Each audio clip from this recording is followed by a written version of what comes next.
The average household income here in Halifax is $99,200. What's going to happen this third quarter, Matt? What are you seeing? What are you predicting?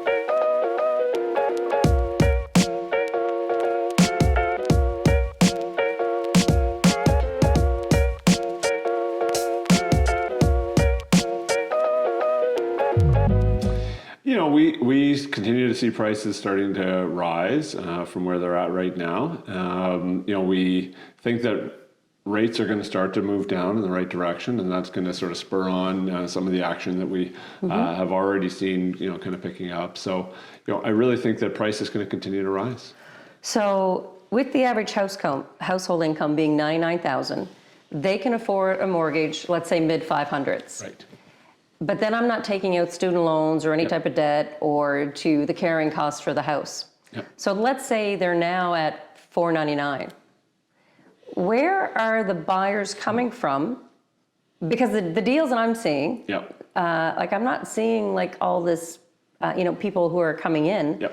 But how are people affording homes that are over, the $699 or over the $600? Yep. Because the average household income is $99,000. Yeah, honestly, I think that it's a great question, and it's one that I think really plagues most of the country with respect to average price. My thoughts on this: there are a lot of non-traditional arrangements that exist out there compared to what you and I would have faced when we were first starting to buy homes back in the day. My mom did not sign on to provide my down payment. I didn't have a third person on my mortgage by way of a parent or sibling or someone else in my life who already had that financial capacity there. I think there's more and more of that happening in the financing world right now. That you're seeing some of the wealth that exists in the baby boomer generation having to transfer in non-traditional ways to the kids to make sure that that's happening, right? And the kids are no longer kids; they're in their 30s now, right? And so you're seeing. I think you're seeing more of that just to make it possible, right? Yeah. And then I think you're also seeing from some of the communities that are not native Nova Scotian communities, but people coming from other parts of the world, non-traditional living arrangements as well.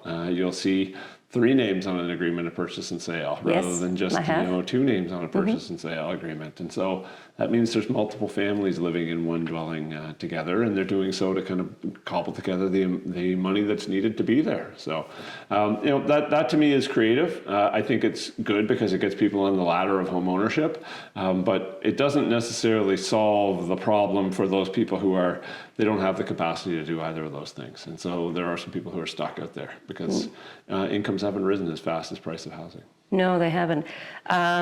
When I look at the luxury market, there's only been 28 homes that sold over $1 million. And there's been 3 from 1.5 to 1.9, and only 2 over 200 million. Yeah. Oh, sorry, 2 million. Yeah, 200 million. Yeah. We're not in LA. That'd be quite the scene. Over 2 million. So why are those buyers? Is it because there's no inventory over the $1 million mark, or they're just more cautious? I don't know if it's more cautious. I think they have the luxury of time, right? So if you're making a $4 million purchase and you anticipate by the second half of the year that interest rates will be at 3% instead of 5%, or even 3.5%, that's a significant savings on that dollar figure, right? You're probably not mortgaging right to the hilt. You have some financial capacity at that point, but you probably are doing some borrowing. And generally, you're not pressed by having been sent to a new location for your job, or you're at a different stage of life where, all of a sudden there's a baby involved or something, right? Yeah. So you have the luxury of time, and you can wait for actual change in interest rates. You're probably not, you're not competing with as many people at that stage as well. So if interest rates go from, the Bank of Canada rate goes from 5 to 4, you're going to pick up a point of interest rate savings just by waiting it out a little bit, right? So if I'm not in that position where I'm buying a $4 million home, but if I were, I would be paying more attention to rates because it's going to affect the actual dollars flowing out of my account more. But we speak of rates, and I am blown away of a listing that I just bought to the market that's over 1.5. Yeah. and I have over 20 showings. Interesting. I did not expect that. Yeah, that seems surprising to me too. Yeah. And I get agents calling me like, what's going on? Like, I don't understand. Yeah. And then I had to change the realtor instructions because I wanted to hold offers because I didn't want to upset any buyers that I just, we got showings booked up till Sunday. So I don't understand. I mean, the market is just so odd. I mean, prior to COVID, I'm going to sell your house for 97% of asking. Yep. During COVID is, what do you want to sell your house for? Yep. And I'll get it. Yep. And now it's hit and miss, I believe. Yeah. Yeah. I mean, I would say the average over asking now is in the 30,000-ish. Exactly. Yeah. Yeah. I think Are so. you seeing many over 100,000?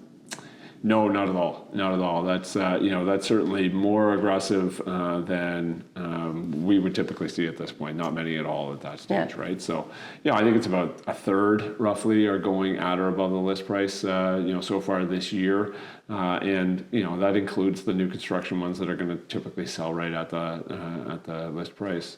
So that to me that indicates that the market is nowhere near what it was when we were dealing with all the frenzy, right? And so. But some sellers still think we have that. Some sellers still think that, and your point about it being a little bit erratic is a really valid one, right? That it's so hard to give people guidance out of the gate before you get the sense of what the market says about the house itself, right? So you can come to market with a product that you think is, hey, this is one where we're going to have a ton of people through, and we're going to need to hold offers, and the market doesn't react well to it, and you get a bit of crickets. I know, and I've had that on. I'm carrying 17 listings now. And some just flew off the shelf, and others, and I'm like, okay, if we're not selling, it's not the house, because all the houses I have are great. This is it. It's mostly price. And it's this is what I would say. This is where it's really important to have an expert like you helping people through that, right? Because reading the activity in the first couple of weeks is such an important thing to have your agent do for you. Right? Oh yeah, I'm looking at it all the time. Like I usually,